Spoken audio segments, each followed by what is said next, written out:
اسی طرح کیا جوتیوں کے اوپر بھی مسح ہو سکتا ہے جو کہ اس کا ظاہری حصہ ہوتا ہے، تسموں والا حصہ ہوتا ہے؟ تو جی ہاں، جوتیوں کے اوپر بھی مسح ہو سکتا ہے۔ ابن ماجہ کی کتاب الطہارہ میں ذکر ہے، حضرت ابو موسیٰ اشعری رضی اللہ تعالیٰ عنہ بیان فرماتے ہیں کہ جی ہاں، رسول اللہ صلی اللہ علیہ وآلہ وسلم نے جرابوں اور جوتیوں پر مسح فرمایا۔ اور اسی طرح مغیرہ بن شعبہ رضی اللہ تعالیٰ عنہ سے بھی مسند احمد کی تیسری جلد میں رقم ہے، روایت موجود ہے کہ رسول اللہ صلی اللہ علیہ وآلہ وسلم نے وضو کے دوران جرابوں اور جوتوں پر مسح فرمایا۔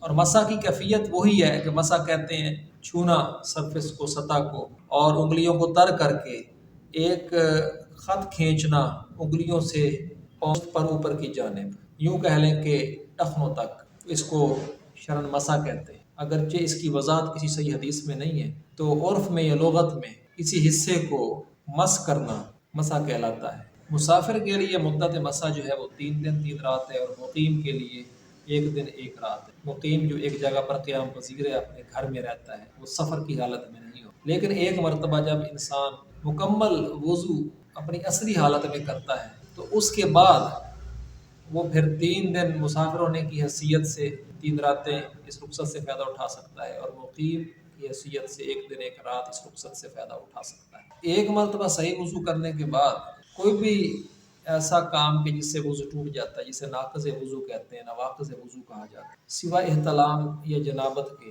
ہر اگلے وضو میں اس مدت میں اس رخصت سے فائدہ اٹھایا جا سکتا ہے۔ البتہ احتلام اور جنابت کی حالت میں اگر انسان ہو جاتا ہے تو پھر اس کو مکمل وضو نئے سرے سے کرنا پڑے گا۔ معزز ناظرین، بہنوں بھائیو، اگر آپ کا کوئی سوال ہو اس حوالے سے تو آپ کمنٹ سیکشن میں ضرور فرمائیے، اور آئندہ کے لیے مجھے اجازت دیجیے، انشاءاللہ نئے موضوع کے ساتھ کل پھر حاضر خدمت ہوں گا۔ السلام علیکم ورحمۃ اللہ وبرکاتہ۔